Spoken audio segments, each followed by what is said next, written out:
There it is. Welcome back. Welcome back. Welcome back. Yes, indeedy.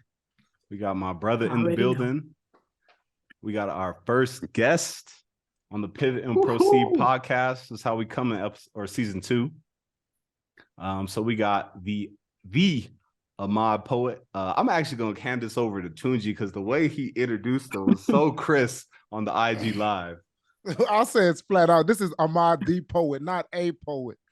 The creator of the ancestral plane, breaking the machine, and many other things yet to come. The brother speaks from his heart and you can feel it. Like, just what I love about this space is the authenticity. People get to come here and be themselves. And what I love about talking to Ahmad yesterday about preparing and talking about the segments, he's like, brother, I'm good, right? I be myself and the chips fall where they may. So as we get started today, I introduce Ahmad the Poet, and may the chips fall. Hey, that was nice. Man. That's powerful. That's powerful, brother. I appreciate it. Thank you. I'm blessed to be here, just to have a powerful conversation and just to do more listening than anything. I'm trying to just soak up the gems, man. I got my notepad right next to me, man. We about to get it in. Yes, and I thought something profound you were saying already is, and Kamau wanted to start the episode, which is a good thing. You said, I didn't even realize I had an ego until. And I want to hear what that until was.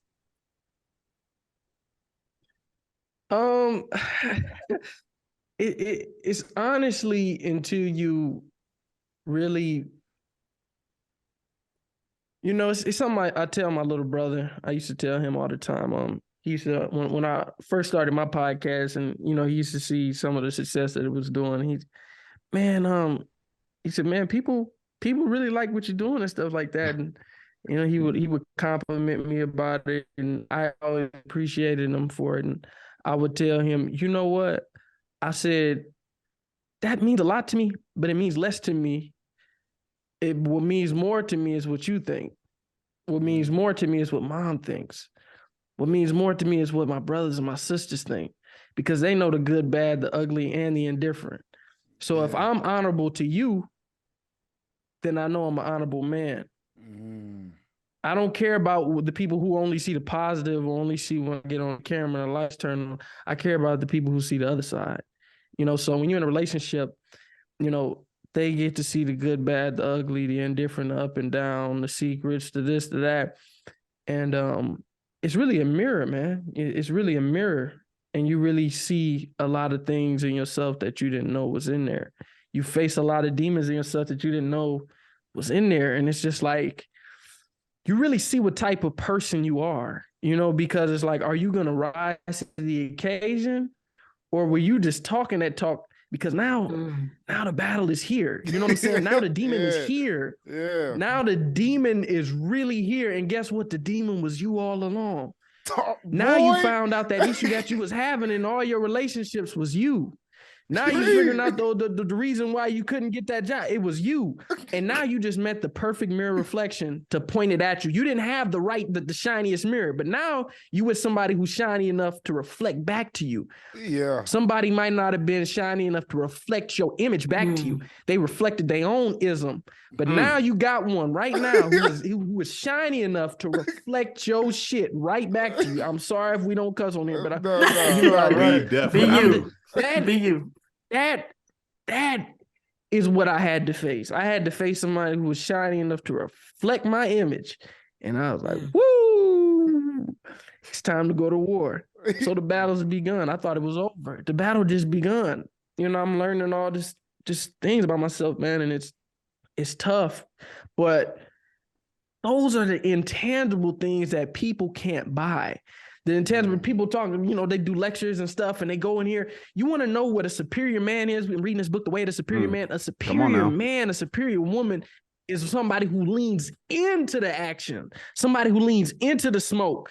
When somebody say, you did this, and that, and that. Now you can back out and we can say, hey man, I'm about to go out tonight. I'm about to zone out. Let's zoom in. Too many people in this world zoom out.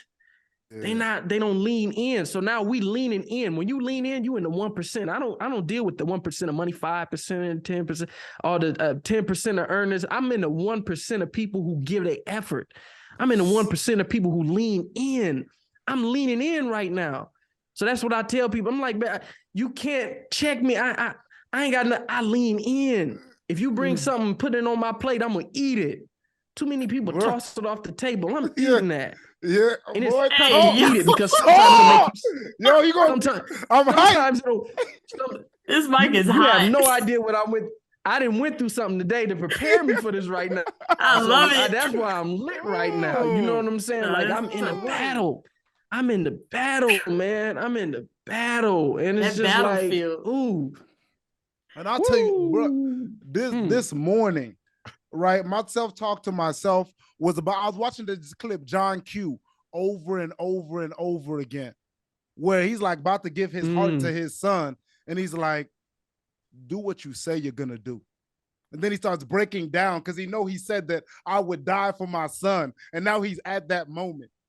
He said, do what you say you're going to do. Like your word is all you have, son.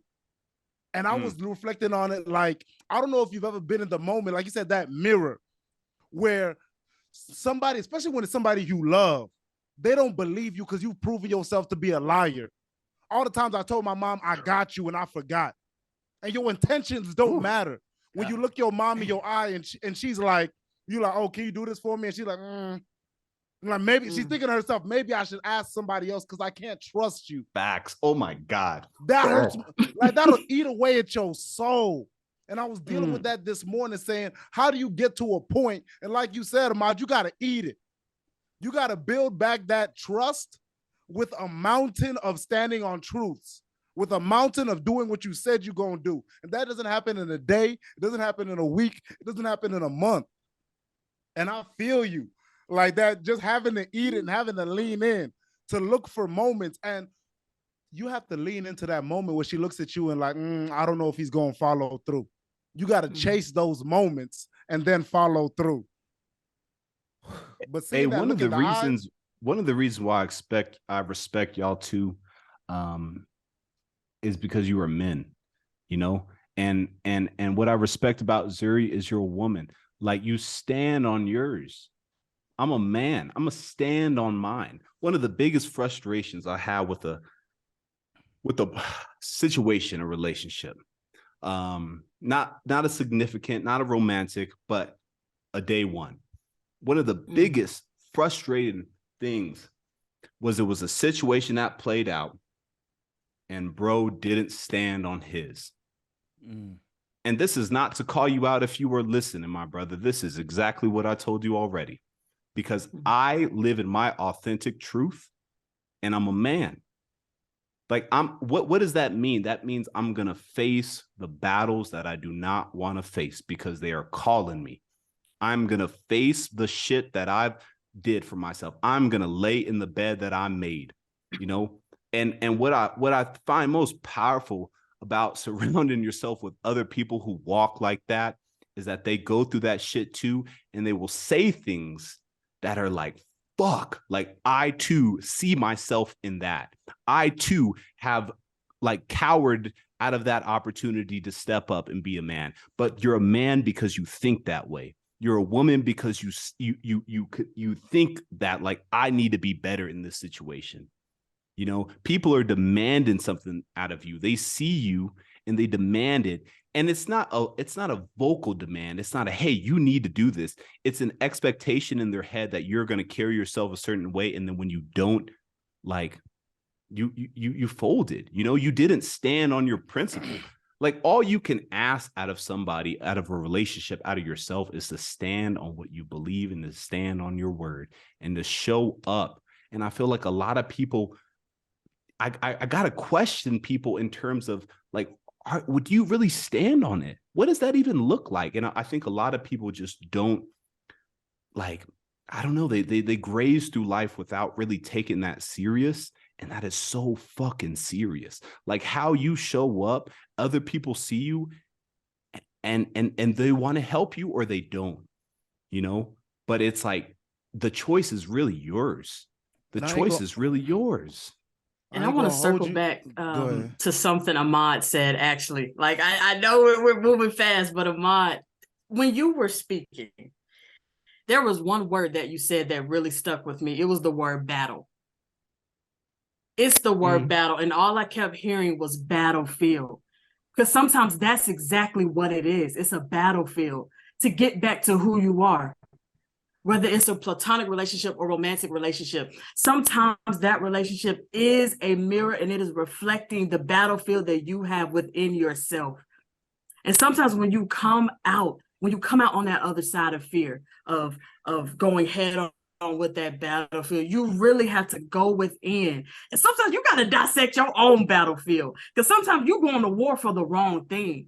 Sometimes you're going to war for the wrong situations. Sometimes you're going to war for the wrong person. And that's all I heard the entire time you talked. And I thought that was so powerful, because me coming out of a relationship where I had to go to battle for my mindset, I had to go to battle for my heart, man. Like, it sounds corny, but I swear sometimes you have to do that, because someone will literally come in and you will think that, you know, it's love and you it's all butterflies, but sometimes you don't realize that butterflies and hearts can be on a battlefield as well. You just have to pick which side you're going to come out on. And if you don't go to battle for yourself, and if you don't come out on the other side of that fear, man, like you said, those demons talk and they walk. And full transparency, what you're saying, Kamau, you're like a lot of people. I've been a lot of people. It's different for me. I've touched rock bottom. I was a coward first. I didn't lean in first. I had to hit the very bottom and then when you're there, so anybody that is there now, right? You've been a liar, you've been all these things, you looked in the mirror and all the dirt in the mirror is yours. And you're at the bottom, don't stay there. Like, if anybody's looking at me now and saying you're flying high, it's because I was at the bottom. It's like, I'm not going back down there. I refuse not to be myself. I refuse not to lean in. I refuse not to pay the price. I refuse not to, as you said, come out, like, sleep in the bed that I made. I'm going to sleep in that until I can get another bed. But so if you touch rock bottom, just don't stay there. Just don't stay there. If you've been a coward, I've been a coward. Don't stay one. Don't stay one. And it's hard to come out too on the other side, Tunji, when you realize, when you take that accountability. A lot of times people don't want to take that accountability, and they can't. They don't know how. They don't even know that's a part of the game, right? Of going to battle for yourself. That accountability is that number one factor to get you on that other side. But I promise you, it's hard. It's uncomfortable. But once you take that accountability, you really start to elevate yourself, and you start to see parts of yourself that you didn't even know was there. And that's where that confidence seeps in, right? When you're going to battle for yourself. How can you go to battle for other people if you can't even go to battle for yourself in situations?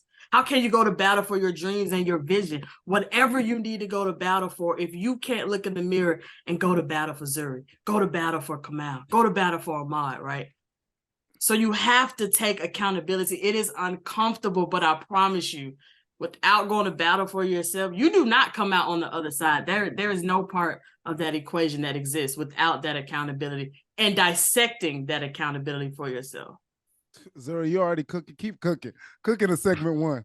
Go ahead. Go ahead. Okay, so we're going to go ahead and go into the first segment. And for all our listeners, the first segment is Pivot into Purpose, right? And with the name of this podcast being Pivot and Proceed, it is so profound and so important for you to figure out ways and for you to hear other individual stories of how they might have pivoted into their purpose. A lot of times on this podcast, we've talked about ourselves as these three co-hosts and our stories of how we've pivoted in our life and pivoted into our purpose and our dreams and walking in our dreams. But see, sometimes it's important to hear different individuals within our culture, right? That we might look up to their different pieces of work that they've done to see maybe how they got into their purpose and how they pivoted into their purpose. So today, we are going to be talking about this guy, this food critic phenomenon named Keith Lee. He has taken social media by storm, okay? But see, what people don't realize is a few years back, Keith Lee claimed that he was at one of his lowest parts. He didn't know how his family was going to eat the next day. He had just had a new baby, a new child, and he couldn't even figure out how to proceed on to get toward his dreams and his vision of being the #1 food critic in the world. Keith Lee had to pivot his mindset in that moment that he shared with his followers in the car. He had tears coming down his eyes, you all, filming this video of him wanting to and trying to figure, and you could see the most powerful thing about that video that Keith Lee made in the car was you could see his wheels turning. You could see that vision and that fear, but also those dreams that were just oozing out of his pores, right? And see, the most powerful part about this story is now Keith Lee is one of the #1 social media phenomenons with 10 million followers, but at the same time, he is making sure to give back to the community. You can tell that he's a vessel. You can tell that he is not doing this just for himself. It's not a beautiful selfishness for him. He is selfless in every single video. And what I want to challenge everyone on this podcast episode is today is to kind of just go around and speak about the importance of aligning yourself with the correct individuals around you, whether that's family, whether that's building your community brick by brick. Even if you only have one person that's by your side going to battle for you, as we were just talking about. In what moment, even at your lowest, do you realize that you are walking in your purpose, and how do you pivot into that purpose, even if you're at your lowest times, even if you're in your darkest hour? If I could jump in, full transparency, Brother Keith Lee, I'm not aware of your success. But what I recognize in your story is actually something I recognize in Ahmad's story of all people. I recognize somebody who is willing to be vulnerable in front of the world. And to me, that takes, I've wanted to do that on many occasions, like I've had an inner battle that I felt other people could relate to. It might not even need to be the world, right? I might not need to get on TikTok and announce, what I'm going through, but it might just be the person who's sitting next to you. It might just be the people in your text message thread who are friends, but you can't really go there with them, Like it might just be giving yourself that permission to do that. But one of the things that I respect about what you've built through that vulnerability and through that transparency is that people can connect with that. People can connect with imperfect people. And I feel like a lot of times when you're trying to present yourself to the world, you're trying to present your best self. You're trying to present your most perfect self. You're trying to present the self that already made it, And a lot of us, I don't think a lot of us have made it. I haven't made it. I'm living a life that I'm happy with, but it's not the life that I envisioned for myself. I'm frustrated with myself every day for not being where I should be already, and one of the things that I think there's few things that can bring people together than honest vulnerability. That's just like, I don't got this shit figured out. And I think one of the most special moments is when you're in the thick of being lost and you're willing to lift the lid, to pull up the rock and show that ugliness that's inside of it. People connect with that. People see themselves in your own story, So Ahmad, this is kind of a segue to you, but like, I see that in you, bro. You've done that so many times where, you're willing to go in a space that a lot of people aren't willing to go. You're willing to talk about things that a lot of people aren't willing to talk about, And so shout out to this brother Keith Lee, for what he's built and how he's built it. Yeah, shout out to the brother. And I appreciate that, my brother. I really do. Yeah, I mean, it definitely does take a lot to be vulnerable, especially man, sometimes it's easier to be vulnerable with the world than it is in those people in your text thread, those people that grew up with you, your family members. And that's the tough part. You know what I'm saying? That's the tough part. You know what I'm saying? I get on the podcast and say that, but just knowing my granny watching it does a little something different. Just knowing my mama watching, it does something a little different. Knowing my brothers watching, my sisters watching, that affects me more than the rest of the world seeing me break down and cry, about something, or me, exposing an issue that I have or demons that I'm battling with. And that's the tough part. Once we can get vulnerable with the people in our lives, then the world opens up for us. And that's the crazy part. And, I done broke down and cried in front of my mom. I cried in front of my brothers. I didn't been vulnerable with them.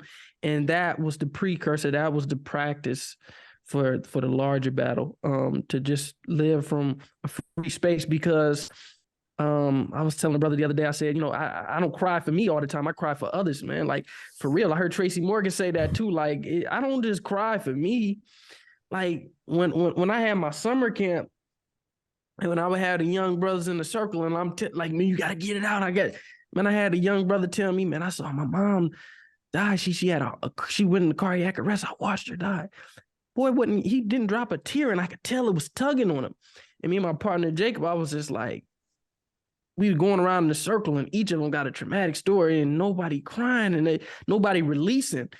And my partner Jake, he leaned over and he was like, man, we got to go first. He like, I'm going in. He go in the middle of the circle, and he talking about his mom, things that he experienced growing up. He started crying. I said, oh, shoot, I got to get ready. Like, I'm up next. I got to go there, because I had to show him what it looked like to cry. I didn't do it for me. We can put on those tough faces all day. It's easy for a man when you didn't practice it a million times, when you didn't did it a million times. That's not tough to me no more. When you didn't did it, it's automatic. It's like a robot. I don't respect that when a man can run down his most traumatic things in his life and he don't feel nothing. It's like, bro, that you locked into that. I can understand if you was a young man and you just getting into the habit of withholding your emotions, like, whoa, you kind of tough. But it gets to a stage, it's like water. It don't take no effort. You just can't do it, even if you wanted to do it. I'd have been in situations where people telling me their most traumatic situations, breaking down and crying, and that hurt me.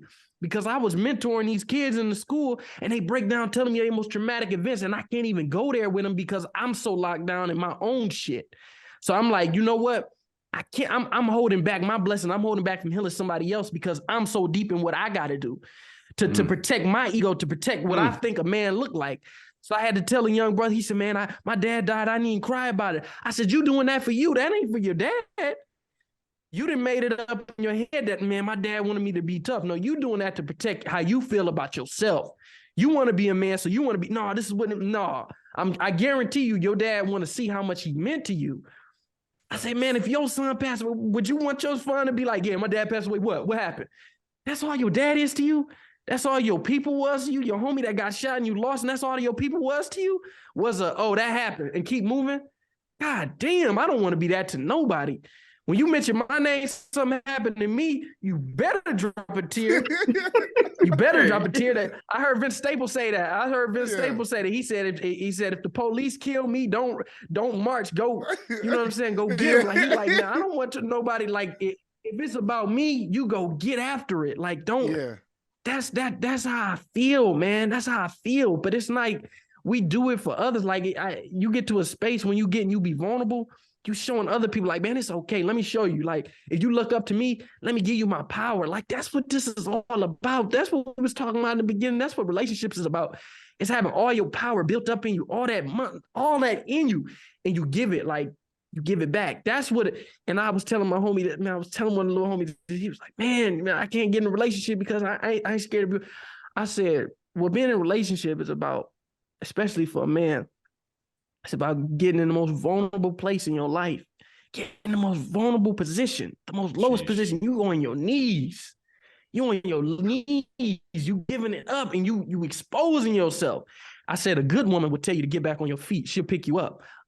Now, if you got a woman who keep you on your knees in that position, that means you got the wrong woman. You gotta be with somebody who you can expose yourself to. You give them all to you in your most vulnerable position. She can destroy you or build you in that moment, and she tell you to get back on your feet. That's the problem. So many people get in that low moment, and just because your trauma, they keep you on your feet. They keep you in that bad action that you did. They keep you in that bad moment, and they let you live there. No, tell me to get up. Tell me how I can get up. So I know I'm all over the place, but No, that's good. really what it's about. Hey. You gotta do it. Good. You gotta do it. You gotta do it so other people can see, like, oh, it's okay. It's okay to cry. It's okay. Like, man, I'm just crying. I'm hearing Kamau talk, man. I'm shedding a tear. I was telling my boy Murdoch, I did an interview with him, and I'm crying on the interview. He said, dang, man, we talked afterwards. And I said, bro, I just can't hold it back no more. Something happened. I broke, man. Like, it happened early last night. I broke. It's like all that. I went years without crying. I went years as a monster, as a this, as a that.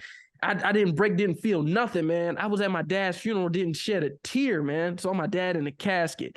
Like, I went years without crying. Like, I really lived that. Like, that ain't nothing. Like, that's why I ain't got nothing to prove to them. I can break because I know what it's like to be on the other side. I understand it. But it's just like, bro, I gotta feel now. I gotta feel. So yeah, I'm gonna cry. Yeah, I'm gonna express, bro, because that's how I feel, bro. It's nothing worse than having somebody go there with you, fully in there with you, especially when you got a woman. It's like when they go in there with you and you can't go there with them because you so caught up in your shit. Like, bro, like, I had to let it go, man. And yeah, bro, I shit, man. What's so heavy about what I heard is what you're seeing, what you're hearing from Ahmad is freedom. Yes. What you're seeing and what you're hearing from Keith Lee is freedom. And to let's say, we'll see if I take it a little bit too deep, but it makes me think about, and I'll connect this to Keith Lee first, but Moses. When Moses was asked to go free the people, he's like, but I can't speak. I'm stuttering, like I'm not him to be the one speaking in front of people. And he gave him what he needed, right? A supporter in order to speak, in order to get his mind to a place where he felt like he can do it. And that gave a pathway for so many other people to touch freedom. Now go into Keith Lee. If when you watch his videos, the style, the zoom in, he's like, and today we're going to try this, very robotic. It's because he has social anxiety and he struggles with speaking in front of people. And that was a tactic he used. And because he used the tactic and he did it anyway, now it's a whole stream of other people. That's how the following got built, because he was talking in a way that no one else could talk. And it was the only way that he could talk. And he risked being looking like a fool, right? Looking crazy. He risked, as Ahmad risked, crying. Mm-hmm. And it wasn't for himself, as Zuri pointed out. It was so he could point out the food critics, the people in the area that were making this amazing food, but nobody was showing them love. Yes. So he took a risk on himself, finding a way for others. Just like Ahmad took that risk with himself, like, I got to find it now because they need it. They're going to be shut up for 10 years like I was shut up for 10 years. So that's what it really says to me. Like, finding a way for someone else is finding a way for you. Sheesh. It is finding a way for you. And I felt that just because the same thing, Ahmad, like for years, I didn't cry. And it's not like I was even forcing it down. Like, just that messaging that, what's there to cry about? What's there to cry about? And it could be everything going on in life. What's there to cry about? And then I realized the empathy point I had gotten to when I had written down, these are action items, y'all, for something that I want to do 10 years from now in LA, 5 years from now in LA. And I told myself that this action is connected to these brothers, their opportunity down the road. And then I was driving to the gym the next morning and I overslept. You tell yourself, I'm about to take this nap, 30 minutes, and then you wake up in the morning. When I tell you I'm driving and I started crying. Like, it just started falling down my face. Like, you connected it to these brothers and your selfishness, what is it costing them? Your selfishness, what is that nap costing them? How many days, how many weeks, how many months is somebody else going to suffer because you wanted to take a nap, because you lied to yourself? Yeesh. Right? And that's when the tears went down. And it wasn't for me directly. It was for them. And it connected to me because I know the price of me being shot up now, right? I know the price of not crying. I know the price of being scared to speak, but you need to. So that's what that story Keith Lee says to me, like, you finding a way for somebody else is finding a way for you. Sheesh. And it's so crazy how we ended up on vulnerability with within the Keith Lee story for this segment, pivoting to purpose, because like you said, Tunji, if you watch his videos, he is vulnerable publicly. But again, to be that vulnerable publicly for individuals who have not even met you, but I promise you, if you just take a look at his story and to his videos, you will feel how he was being used for this community that he is building. And to end this segment, speaking on pivoting to purpose with Keith Lee's story, I just want to say this. When you start walking into your purpose, God will always bring the individuals that you are supposed to help on this path of yours. Keith Lee had no idea who he was meant to help. It didn't even start as helping small businesses, right? You never know people's situation, but if you pivot into your purpose, I promise you, you're going to find out really quickly.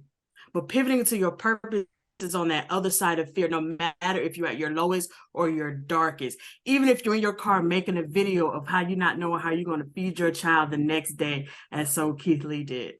Pivoting into your purpose is like water. It always finds its level. All you have to do is show up and show out for who you are. Preach. Ooh, Pastor Zuri.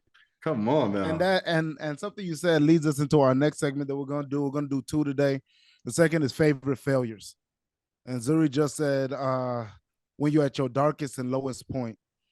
And why I love favorite failures so much is even the way it sounds. Like favorite failures, the point is to get lost to the point where it was a failure.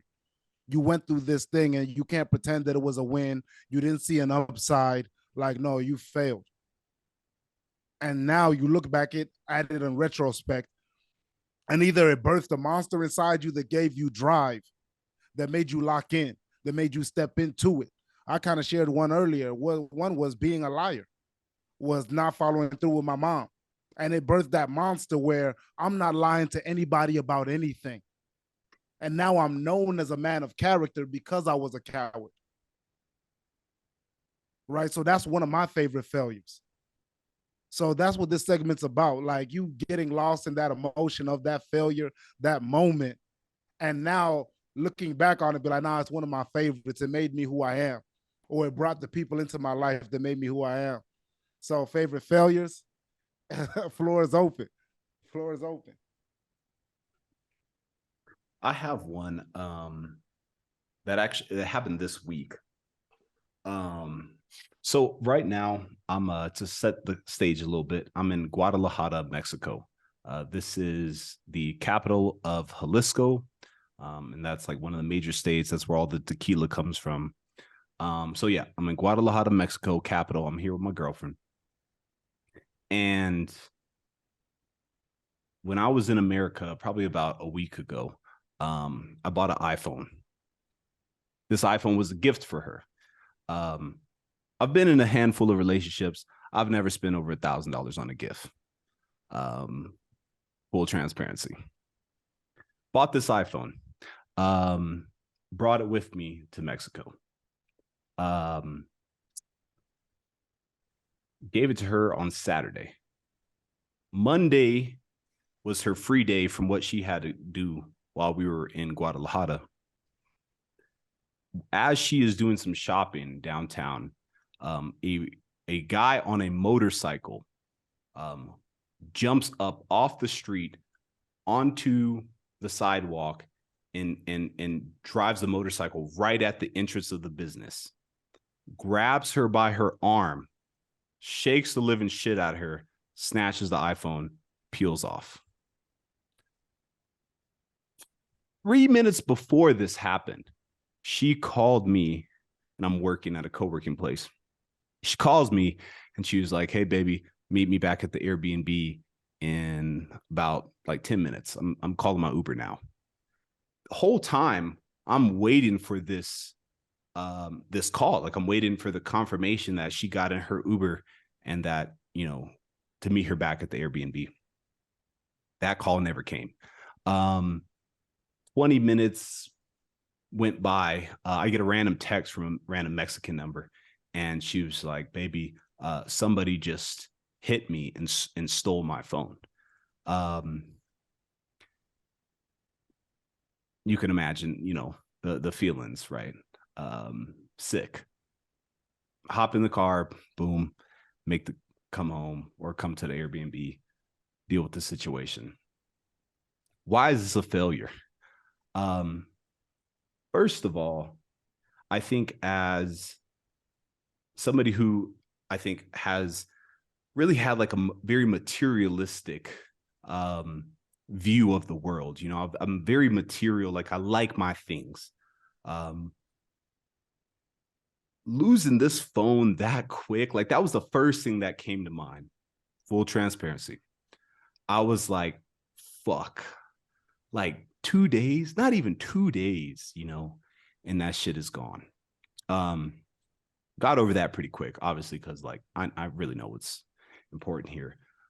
But I think the other, so that was kind of the failure piece, so to speak. But what really, the lesson that I gained out of this was that when you're walking through the world, I think all of us have a certain like lens and or perception. Like this is, you know, this is what the world is. This, like through my life, like this is how it is, you know.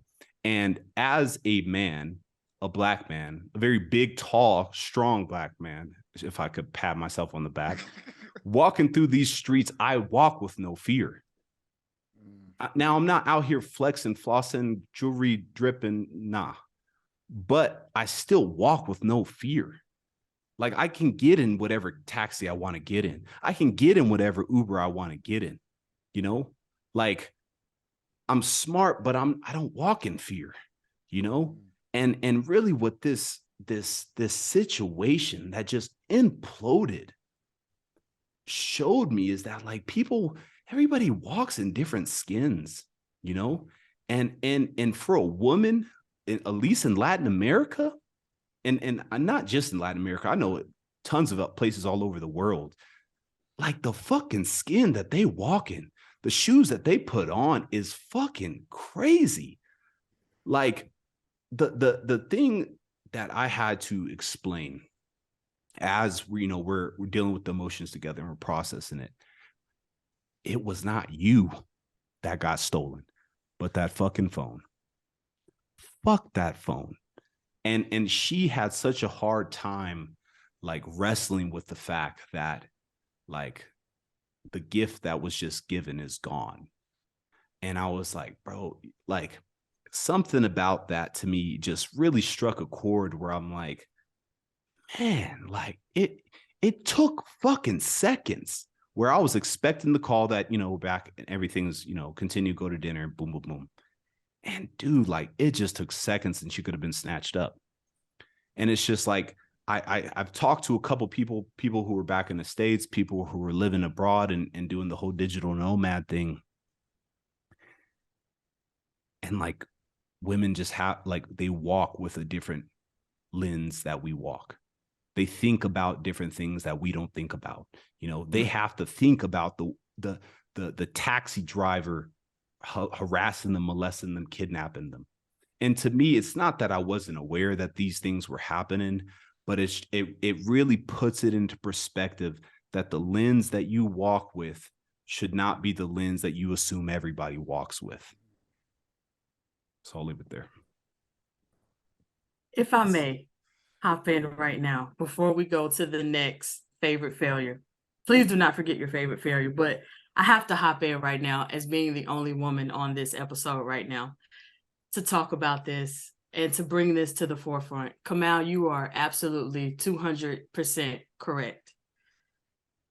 Walking in this world just as a woman, period, and to speak to my experience as a Black woman, it is sadly, sometimes, most of the time, one of the scariest things to do. Walking outside is sometimes like walking into a battlefield because you just never know someone else's intentions. I have had 3 accounts, right, of being in the States, in the United States, not abroad, but being in the States, where being in an Uber and being in a hotel room by myself almost cost me my life 2 times because of safety reasons. Because I have traveled by myself numerous times, right? I don't have the luxury like you do, Kamau. Oh, I wish I had the luxury that I could go to Mexico right now and walk down the street and not be bothered, right? and be this tall person who just don't give a fuck. And I'm just like so powerful. But it's like, I can think that all I want. But the outside world of other individuals who do not have that intention, all because I have different body parts than a man, is some of the most scariest and sickening things to feel. But I feel that every day.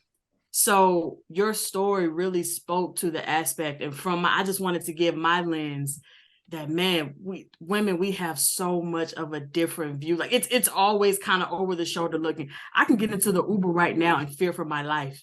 I might not show it on my face because I've learned how to hide it. How you all were saying how men have learned how to hide, the hurt and tears. Women, we have learned to, my voice is getting shaky. Woo! We have learned to not show that we're scared to get in the Uber.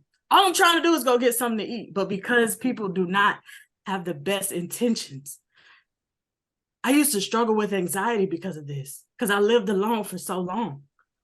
And I've never talked about this, but my anxiety started because I lived alone as a woman, as a Black woman, and knowing that I've already had 2 accounts, right? I saw the white van pull off immediately as I got into the car, the same people who were at my room door. So I just had to give my perspective. I couldn't let that go on and me not give that perspective. That there are such different perspectives, but we go through day to day and we just learn how to hide things and we never talk about things. And again, just to get on my soap opera, this is why podcasts are so important in this episode right here, to just show different lens of what we all might be going through in our individual lives. One of the things, let me piggyback real quick. Go ahead. I think one of the other things that kind of comes, and I feel like Ahmad said this a little bit earlier, about when you're in a relationship, is now I have to put on her lens, and it's not really even it's a have to, because I have a job to do. I'm the protector in the relationship, so what's the craziest part about this for me, and this is as a man who doesn't have any kids, who doesn't have any daughters, who doesn't really have a ton of women to look after, but is that you have to fucking learn their world so much that you can recognize and put them on game in ways that they might not be aware of. I mean, they're for somebody who's like Zuri, and others who've kind of had those experiences, right? Who've lived in a big city, who've lived in places that are dangerous. Like you kind of grow up, with that consciousness. But in her case, that was the first time, and for me, like we go through this together, because now I have to be like this. Like I have to walk the streets. Like if I'm a woman, look at all these fucking dangers out here. Look at all these fucking creeps sitting in the car just waiting, bro. Like, it's just acting regular, bro. Like they're just regular on their job, or just, regular. I'm just doing errand, bro. Like it's a whole new fucking perspective that any one of these can fucking kill, shoot, rape, snatch. And if I was talking to you man to man, like I wouldn't even think about that. Like I wouldn't even think to evaluate you like that, because I don't have that same fear, but it's real. And just kind of the same thing you were saying, Kamau, like you realize this is in the world, but it's not until it's brought to your doorstep, right? And I'm the youngest of 9, 7 older sisters. And because I was the youngest, oblivious. Like I knew, but I never had to see, because I'm the youngest. I never had a protector role. I was always the protector, the protected. It wasn't until I was in a relationship, I was married, and somebody followed her home, right? Pulled up to the stoplight. Let me get your attention. You know how it goes. No, thank you, I'm good. Right? And then for them to still follow her home. And then at that point, we had like gotten a gun, because it wasn't the first occurrence. And it ripped me from my reality to realize that, oh yeah, like just the blessing that a body can be. I didn't choose to be a man. I didn't choose to be 6 foot. I didn't choose to be 200 pounds. And I was in Long Beach, California. I was walking around at 1:30 a.m. and that's when it hit me. My mom was like, "You're walking around at this time?" And I just said it fluidly, like, "Mommy, I'm the one that people are afraid of. I'm the one that people are crossing the street for, right? I'm the one that people are looking at. And yeah, like in certain times I can choose for that to be, oh man, why? But I choose that rather than looking around and seeing all these people that are ready to snatch me up. And I just realized, like you said, what empathy looks like. And the ability to really step into somebody else's reality and feel it. And it just makes you listen differently. Right? It makes you look at the world and like, here's Zuri's story. And now that now that I've lived it through someone I've loved, hearing someone else I love say it hits differently. And that perspective, I truly feel like it makes you a better human being. So I see what you mean by, Kamau, like that favorite failure, because that burden makes you sharing a burden with someone else makes you a better, more complete human being. Mm. You put it in words that I couldn't even. Whew, that's deep. Yeah, that's deep. That's heavy. That's heavy. Like I'm just like, wow. I don't even have nothing to say to that. I'm like that's deep. Like, and just hearing y'all speak, like it's just like it's crazy. It's deep and it's touching, but it's so healing in a crazy way. It's so healing just to hear it, just to have these conversations. Like, man, just to hear what you said, Tunji, like that's powerful, man. Like I be going through it on a daily basis, man. Because my girlfriend, she works with so many men for her business, and I get so aggressive just having to deal with these different instances, like you said, stalkers, different things like that, and it drives me crazy some days, man. Like it'll really put you in that zone, and just listening to what you were saying, it's just like, wow, it's such a deep topic, and it's just like it just makes me think about it's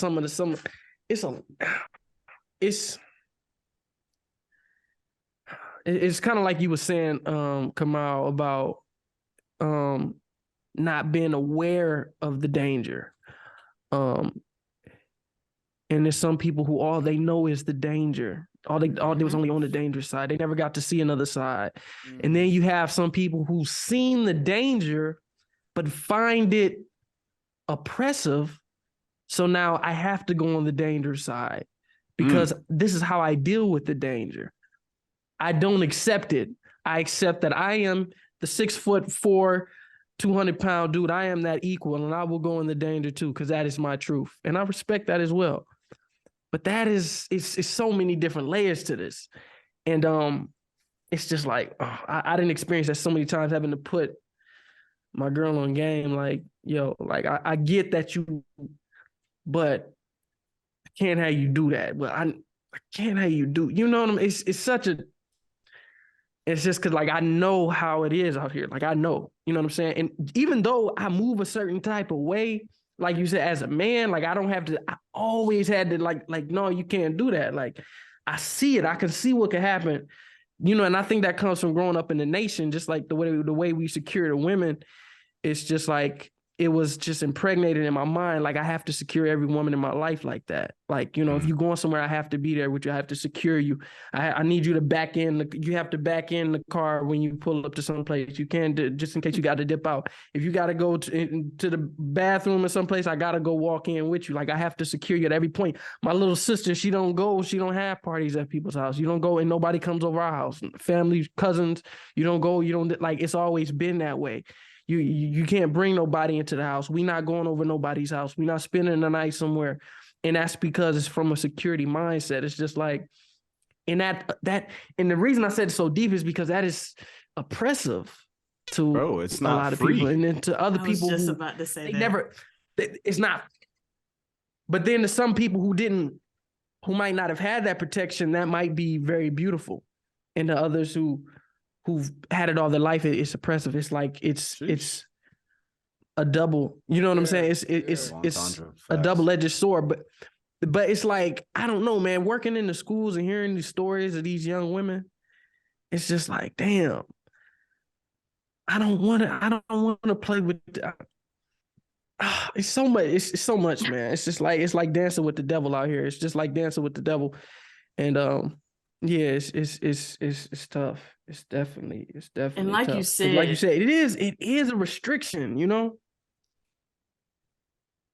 and like you said, with the So many you go ahead, layers, no. right? So I'm coming from the perspective again as the woman, and hearing that you all have, you know, noticed it with the women in your lives and put on that protective hat. But see, the thing about this double-ended sword, right, from the woman eyes, it's almost like a trauma bond at the same time, because as you're growing up, we are being told, you know, to always look over your shoulder, you know, when you go over a sleepover, et cetera, et cetera.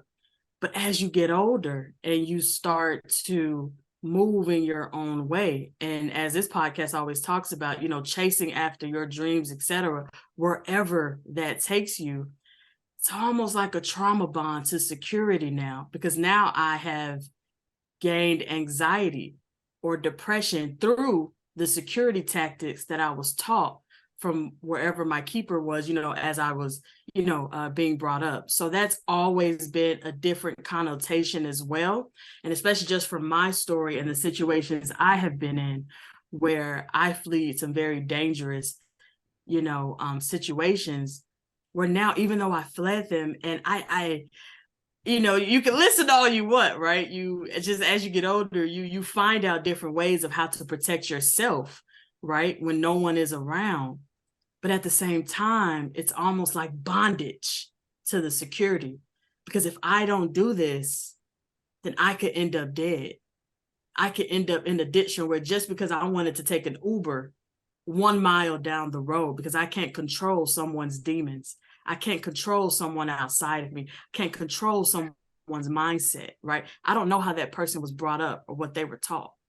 So that connotation of it actually being a trauma bond to security, it's scary. And like you said, Ahmad, it's so many layers, especially from the different perspective right now on this episode. And something you said, Ahmad, that really hit me is talking about being in schools, right? And when you hear, like, you're taught the statistic, I think last time I heard it was like young Black girls, especially if they're in poverty, you have like a 1 in 3 chance or 1 in 5 chance of getting molested. So when they talk about like Black women are the least protected, that's what they're talking about, like the hard statistic.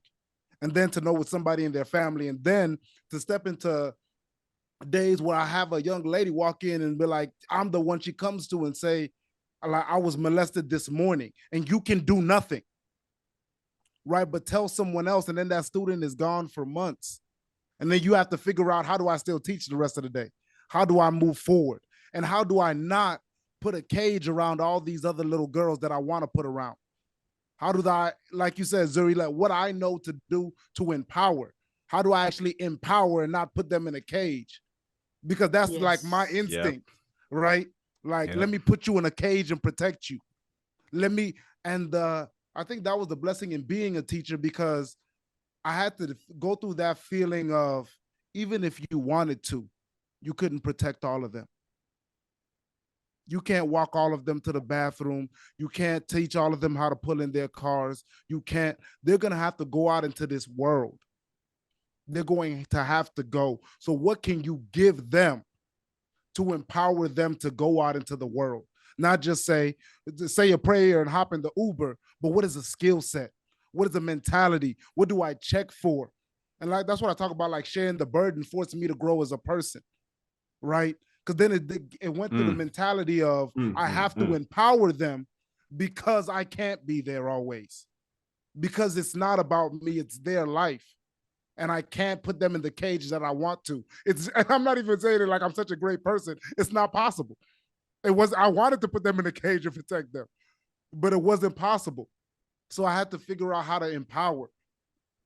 And I think that's the hard thing to go through, to realize that even if it is one person and it's your person, right? That's your person. You still don't get to put them in a cage. You still don't get to, even though that's what you want to do. Like move like this, think like this, step like this, stand behind me, stand beside me, stand in front of me. Like all of them, it's tough. Let me take it back to this burden piece though, because I think that is one of the best things that you can do when somebody is going through a trauma is to be willing to stand in that space with them and accept the burden as both of ours. You know, I feel like that this is one of the most powerful lessons for somebody who I'm happy to admit grew up pretty self-centered, you know, grew up pretty about like, it's about me, you know. And I feel like to grow in a place where you're taking on burdens that you don't have to, you know, like to do things that you're not required, you know, that you're not handicapped, like to choose that, right, is to choose love. You know, it doesn't even need to be for a romantic relationship, but to choose to take on burdens of the world that don't affect you and that aren't your responsibility, you know, is to choose love. And I feel like ultimately, like that's to me, like, you know, how you make a change. It's to take things on that you might not necessarily be handicapped by it, but you know that other people are, you know, you know that this is other people's realities. And I feel like a situation like what I just went through, I think was an eye opener, but it was also an inspiration. And it was also a call to me, like it was a come to Jesus moment. Like, this ain't what you've been thinking it is, you know, like these little statistics that you be hearing, like, bro, there's bodies behind that shit. There's bodies behind that shit, bro. Out here in Mexico, bro, it is crazy what these girls be going through, bro. And they be dumping them in ditches like it. And for me, I can describe that to y'all, and you're like, oh, they just be dumping, you know, bodies and they be stacking. It's bodies, bro. These are human souls, bro. And it's like, fuck, you know. But I it's to choose love. It's to choose love when you don't have to. It's to choose love when it's not affecting you, you know. And it's to hold space for somebody who needs that, and needs somebody to share in this burden. And you said it. Go ahead, Zuri.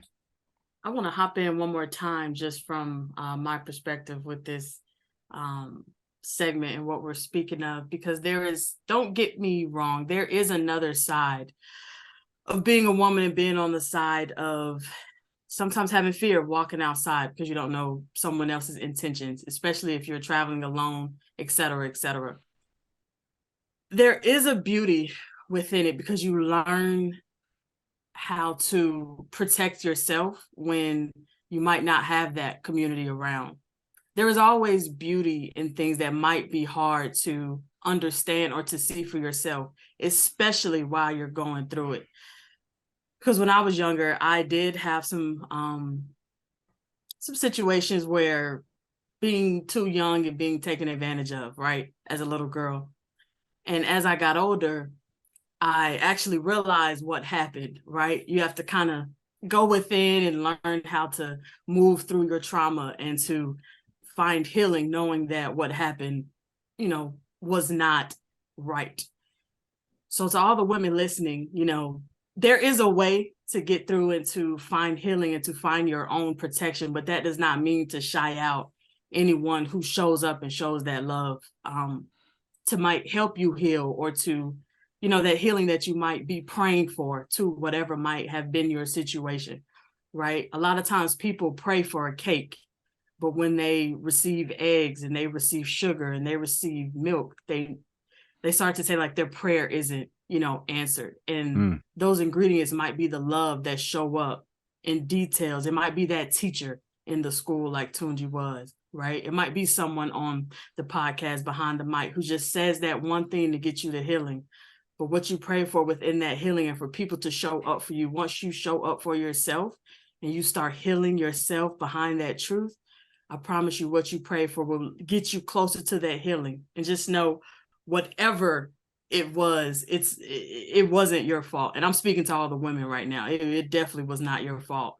But just hearing these men right now on this podcast really understand the importance of protecting women, protecting your woman who you decide to be with, protecting women who you're not sexually attracted to. It is okay to look out for women, men who you're not sexually attracted to, right? Or who you might not like in that way.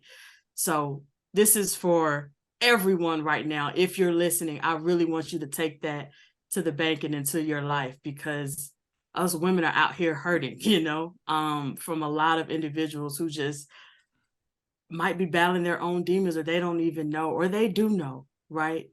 So just keep trucking away. Nah, but this come out when you're like carrying like burdens that aren't your own and having that. And then something you said earlier, Ahmad, it really hit me, where you're like, people call you king and they champion you, and what that means and the weight that carries. And what my mind went to is, heavy is the head that wears the crown. Mm-hmm. The crown isn't heavy because of the jewels.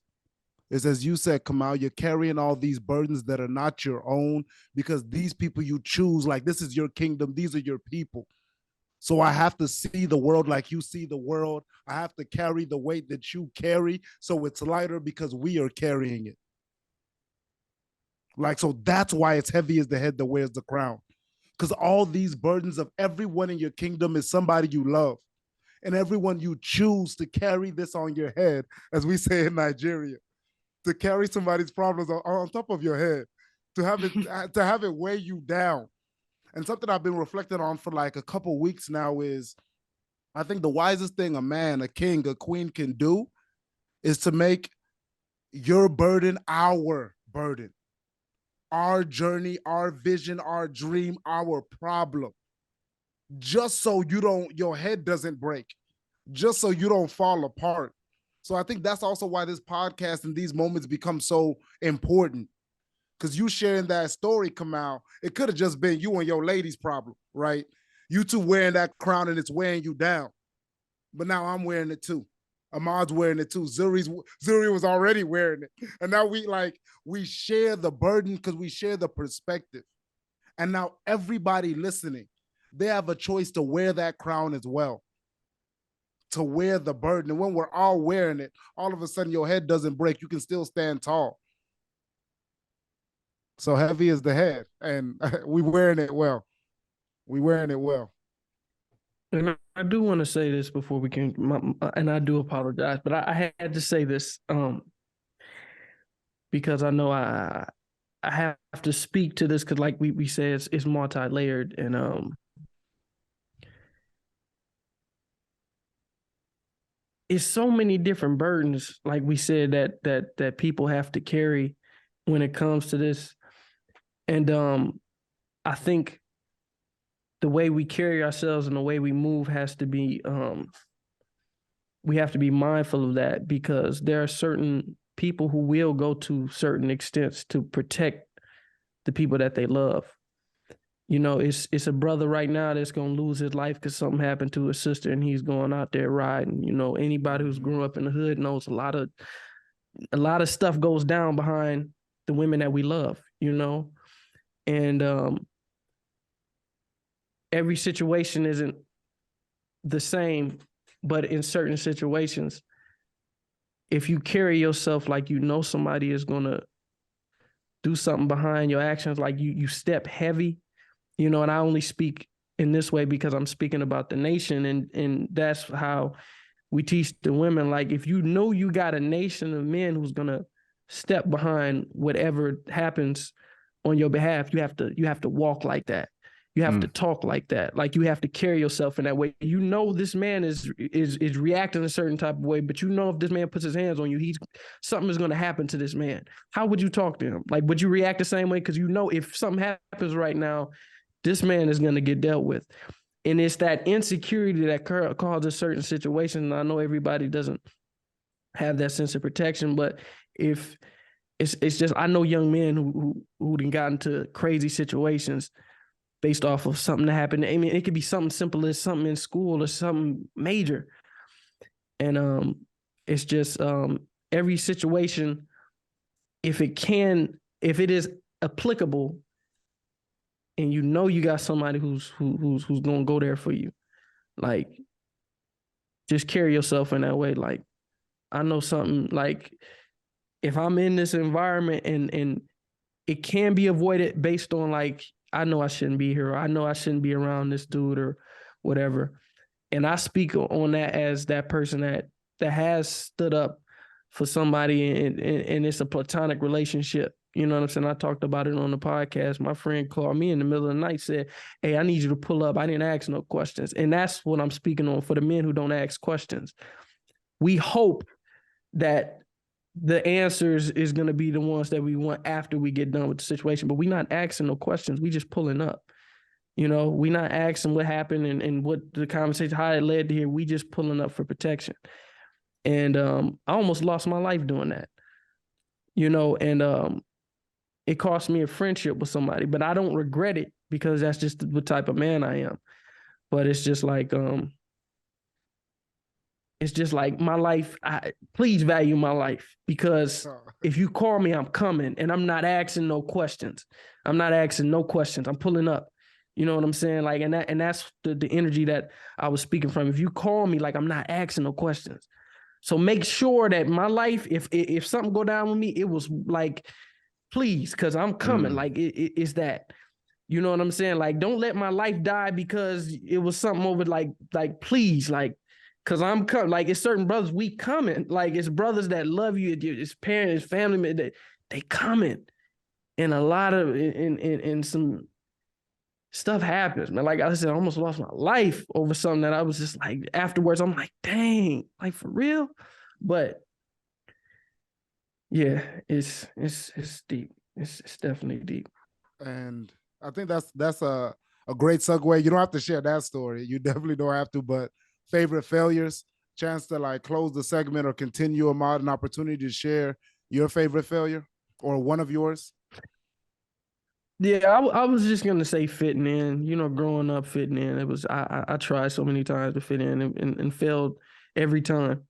And it's what birthed just individuality. You know, it's what birthed my, you know, acceptance with individuality, man. Because I just couldn't fit in. I never fit in. Like I tried to be cool, tried to get to. I tried.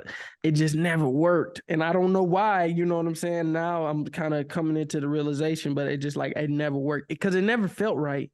That's why it never worked, because it never felt right, and it just bugged me to the point where I just couldn't do it with a clear conscience. Like, you know what I'm saying? Like I just couldn't play it off. Like a lot of things that we taught to do, like I just couldn't play it off. Like I remember one of my homeboys was telling me, like, bro, if you want to get this girl, you gotta act like you don't care. And I'm like, why? I do care.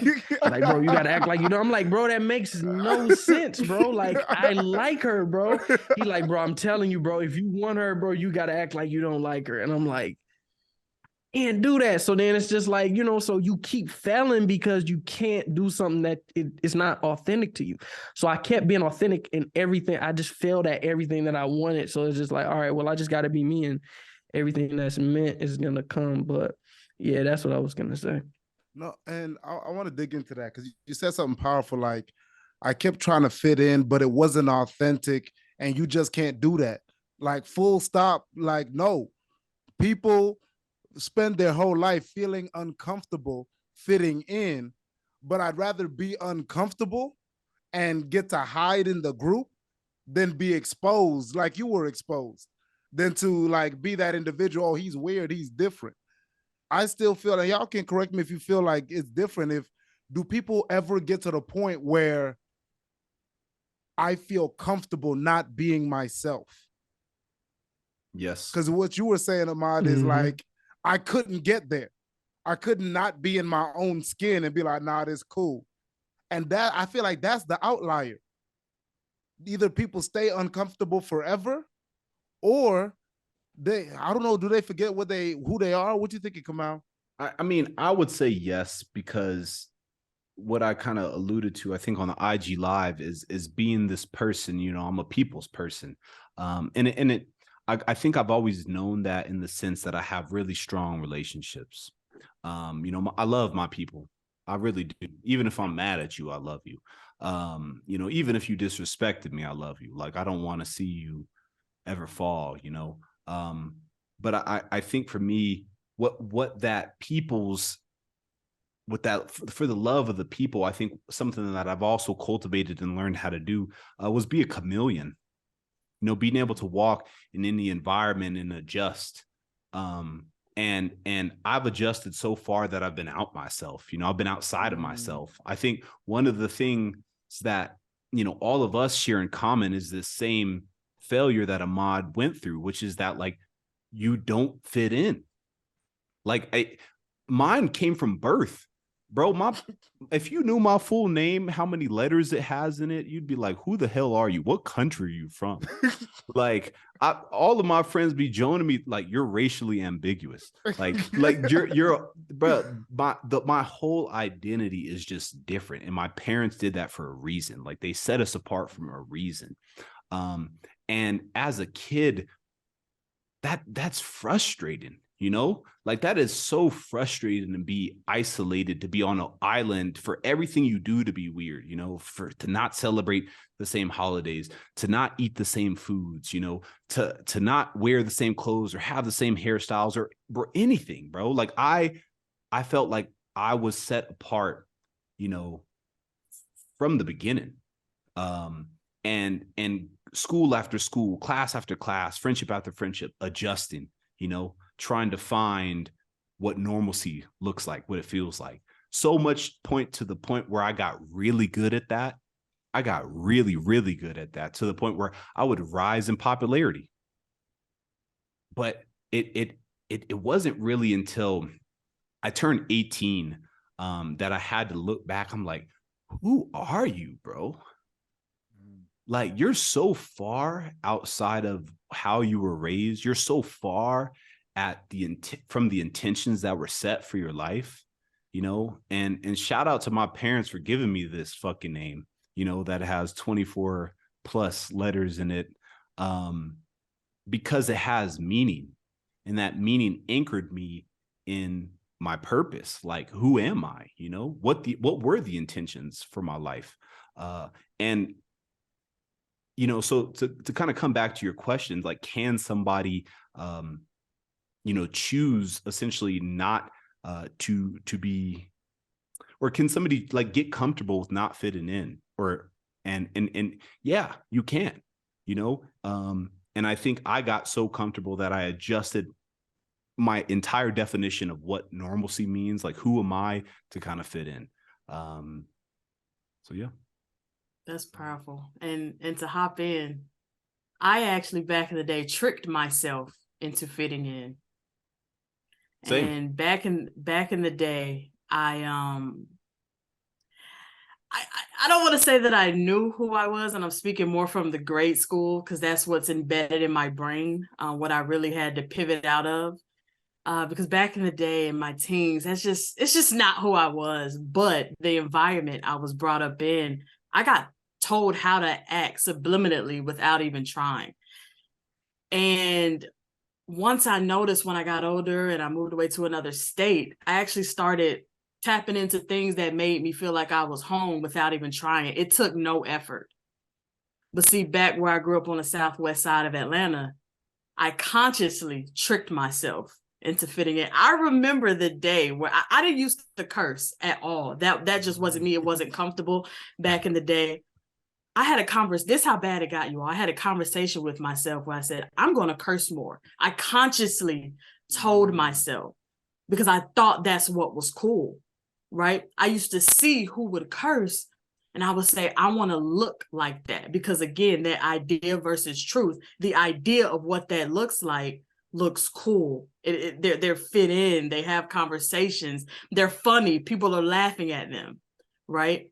So I literally tricked myself. And as I got older, when I kind of arrived home, right? And I say that, but when I say I arrived home, I arrived to myself, of who I've always meant to be, even though I still have a lot of work to do. It's just effortlessly. And when people fall by the wayside, that can be your day ones.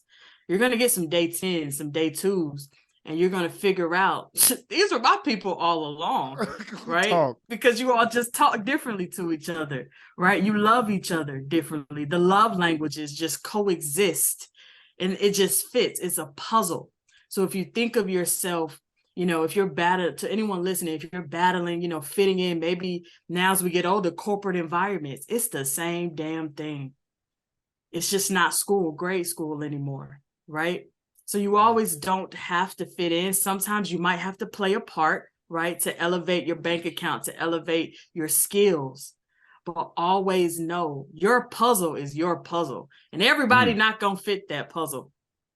But you have to know that puzzle has your name on it and your DNA through that puzzle. And whoever fits and whoever falls off, it's more than okay, because you're going to find your path. And you're not going to have to force anything. That's another thing. You don't have to force what's meant for you. You don't have to force the environment that is on your path. You fit in perfectly. Yeah, and I find that when you're in that environment, you're not looking at other people. You're looking at yourself like, I need to grow. I need to get better. I need to be better for this environment that I stand in. And something that hit hard when you talk about cussing, having that conversation with yourself. Because middle school, I came up and, I went from video games to, okay, I want to be interested in ladies. And I'm the chubby black kid with the fro in the Bow Wow era. So young Tunji was getting zero love. I had no waves. I wore a do-rag for like 2 days and my brain started hurting. And I was like, Ahmad, this ain't gonna work. It's not gonna, I'm gonna have brain damage. I'm gonna die. Like, that's really a conversation I had with myself. And then I was like, okay, what can I do? And middle school, we roasted, we capping, we going back and forth. Like, it's rough. And I got good at it. I got, like you said, I got really good. Like, they're in the back pocket all day. Like, come with it if you want to. Because I'm extremely dark-skinned, flammable. I'm overweight, flammable. I was trying to grow a fro at the time. My mom had cut out a piece of it because I told her I was getting braids. They're like, you're not getting braids. She cut it out in my sleep. So then I had to go back to like the bald head, essentially. So I got really good at roasting. 7th grade is probably my peak time, which like kind of segued into 8th grade. You know how it's like the end of the year, yearbook time. We're talking about who people are. And I just think I'm used to being cool with everybody because I was always like, I'm genuinely a kind person. Like, that was gifted to me from the mother I have, the sisters I have. So at the end of the year, somebody's like, oh yeah, we're talking. I hear somebody over say, yeah, I don't like Tunji. He always talking about somebody. And I was like, oh, I don't know why that hit me so hard, but I was like, that's not who I want to be. Mm-hmm. And I just went into the high school with the mentality, I'm going to be myself no matter what the cost is. If I'm going to be funny, I'm going to do it in a way that it doesn't bring anybody down. I was like, I don't want to be like, to me, it felt like I was being a coward. I was just doing what other people like. If I'm going to be genuinely funny, it's going to be a way where everybody can enjoy. So I did it, but bringing it back to the original point, Zuri, with the cussing, I realized like probably like junior, senior year going into college, like, man, cuss words are hilarious. Like, you just put that little thing on the top of the end of a joke, like your shoes untied, bitch. And I'm like, just something about the cuss word at the end made it hilarious. Right. So then I found myself, even though I was like, you, Zuri, never cussing, to add to the funny, I started cussing again. Or I started cussing for the first time. And then I was standing in front of my students as a teacher, and they were like, do you cuss? And I was like, I'm working on it. And I stopped cussing again. I stopped teaching, and I started cussing again. So it's like this finding and losing myself and what that looks like in the midst of what other people need of you as well. So it just made me think of when you're in that environment you're supposed to be in, you become the best version of yourself. You become, like, it forces you to.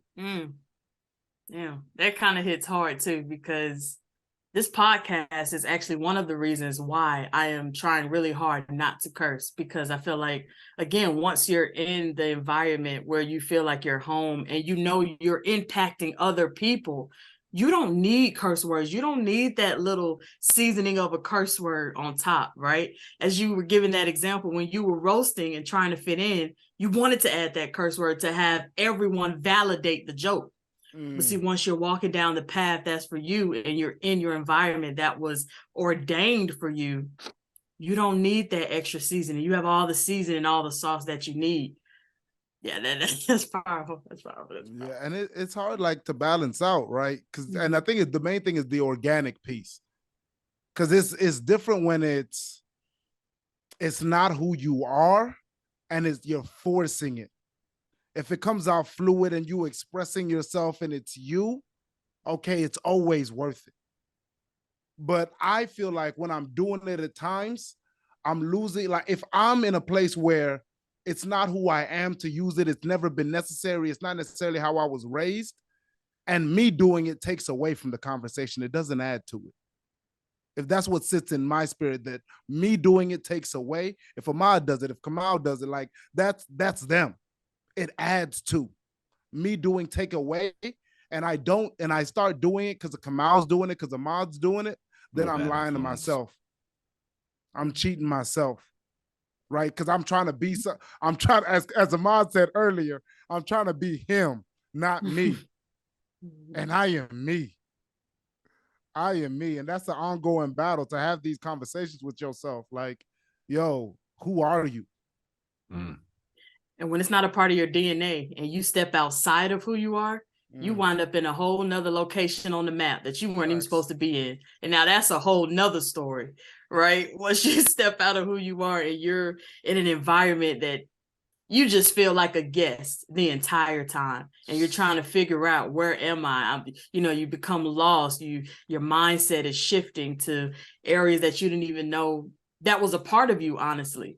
And I think that's, again, taking that accountability piece, where once you take accountability of truly who you are and using that mirror effect and looking at yourself, whether that mirror is broken, cloudy, messed up, whatever it is, you take that accountability, you will end up in a place where your DNA was ordained for you to be. But you have to step back into yourself and not force it and not look on the outside for any validation. Point blank. So, ladies and gentlemen, that sounds like a good point for glows and grows. Are we ready? Are we ready? Anything else on anybody's heart? It's gonna come out. I'll go ahead and kick us off. My glow is I've been efficient this week. Despite like a couple of times, my grow is, let me start off with my grow, because I've been oversleeping. And I don't know what's going on, but I'm like, if I wake up at 3 a.m., it's going to be an exceptional day, because I can just spend so much time with myself, getting myself right, physically, mentally, all that. But this morning I woke up at 6:30, and I'm like, bro, what's going on? And I still cooked everything I needed to do today. Right? I didn't get overwhelmed. I was like, okay, you just need to be more efficient. And it just made me question that, do I really need to wake up at 3 a.m.? It really questioned my schedule. So my grow is, number one, just continuing to do what I say I need to do. I need to work on it. My glow is my efficiency, being able to execute on the things that I say I'm gonna. That's backwards, but yeah, really, I guess I'm in an in-between type place. My glow and my grow are kind of intertwined with each other, because I set myself up not to win, and I won anyway. So I need to reflect on why I'm winning and why I'm efficient. And just the song that I'll say for the soundtrack to and I'm gonna choose my glow, just because I've done a couple of workshops in the past few weeks, and it's just been a beautiful experience.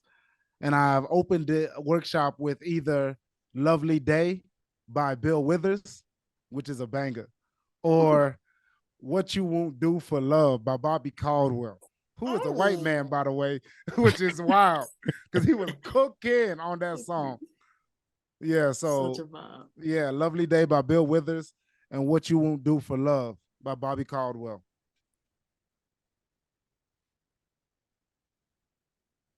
Well, I hop on in. My grow and glow, I'm going to group them together this week. My grow and glow for this week would definitely have to be being exactly where I'm supposed to be every time and directly in alignment. See, these past weeks, I have been in alignment with so many things with where I was planted right now in this season of my life. And I haven't even been trying. And it's just happening. Things are just flowing like water. I'm planted in the garden that I'm supposed to be planted into this season. My seeds are growing. My flowers are flourishing. And I haven't had to lift a pinky. And all that means is that I am exactly where I'm supposed to be. I'm lighter. I'm seeing clearer. Like, it's just my grow and glow this week just definitely has to be alignment, because after a while, those lines don't play within alignment. You don't play with them lines not gonna play with you. And I've just been in cohesive, and I've been listening and just really moving forward with one step at a time. Oh, and my soundtrack would have to be, I found this guy, right? If I'm butchering your name, I apologize, but Anees, Anees, and the song is called Free Me. Oh, and it's just a beautiful song. And it kind of talks to what we talked about in this episode today of just being free and not put in a box, and not letting the outside forces just control you, just moving forward. I'll go ahead and hop in and we'll let Ahmad close this out. My glow, one of the intentions I said at the beginning of the year that I feel like I failed at last year, was like last year I had a trainer for the first time ever. I was getting like meal preps for the first time ever. And man, like that shit consistently over the course of the entire year, 9 months, felt like it took me to another level. I travel a lot. And every time I would travel, I would just be like, I'm not at home. I got a lot going on. Like, my trainer gonna get me right when I get back. Or, my shorty gonna get me right with the meals when I get back. And I found myself panning my health off on other people.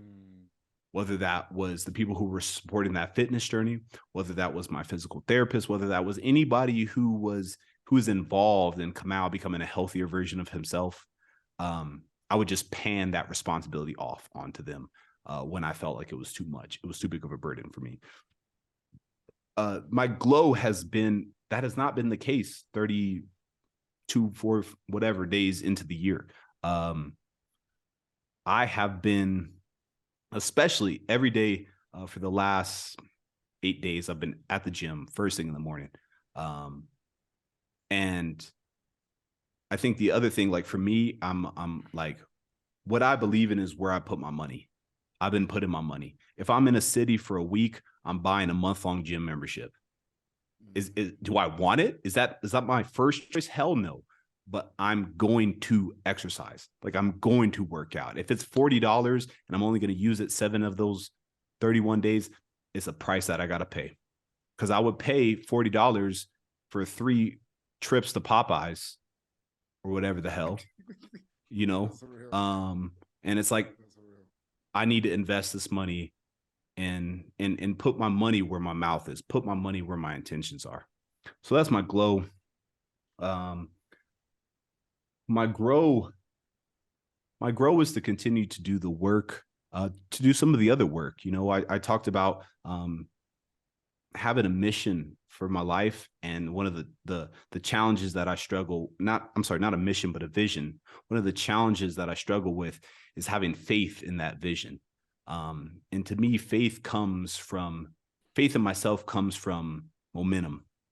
It comes from demonstrated ability to do what I said I'm going to do, and right now I'm not doing that. I'm not, like, I have a vision, but I'm not really doing the work that I know is going to give me the momentum, that I know is going to give me the confidence, to feel good about this vision that I set, and to feel like it's more than just a pipe dream. So that's my grow, is to do the work that's going to give me the confidence and the momentum to help me get closer to my vision.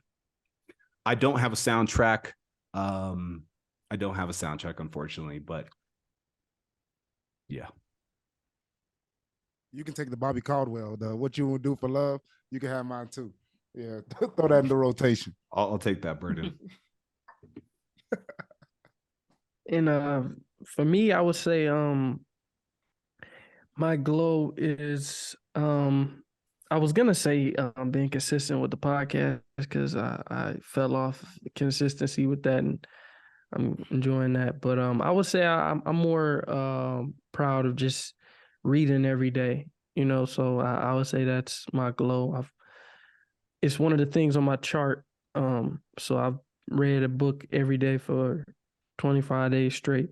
So I'm proud of that because it's definitely something that I wasn't like heavy on. I'm more like an interview lecture watcher type person, but I don't know, just getting into reading more consistently really, I just, it's like tapping into the old part of myself that I'm just like, I'm glad I'm back. You know what I'm saying? And I would say to grow is just making sure to stay in contact with people, stay communicating. I had tapped back in with some of the young men that I mentor, and I just had to check in on them. And I normally check in on them normally, but I be going through my own things, and it's just like I might space out for a month or two, and then I feel bashful about checking in, and then it makes me not want to check in because it's just like, dang, I don't want to face them after I've already put too much space in between. Like I don't know what I had to face, but I just had to own up to it. I'm like, man, let me check in, and you know what I'm saying? Take the time to see what each one of them needs to have this conversation. If they mad, whatever emotions that they have, you know what I'm saying? But I think that's definitely something that I want to do because it made me feel good just to have conversations with them because it's just like, dang, I gotta make sure I stay on this, because this is what's important at the end of the day. So yeah, that's my glow and my growth. You got a soundtrack? Oh, the soundtrack. I've been listening to this artist. His name's One Heart. I use him for a lot of the soundtracks on the Ancestral Plane. He got this song called Apathy. And it's the one. I wrote a poem to it today, and I did just like a monologue. It's just like certain music inspires creativity. And I just love instrumentals. It inspires creativity. Like when I write poems, I just be in my room. I just listen to so many different songs, and until one is just like, oh, I gotta write something to that. Like I just hear it. You know what I'm saying? So this artist, One Heart, he's the next level. So yeah. Could you drop for us where we can go listen to that poem, where we can listen to other of your poetry, just where we can go support you?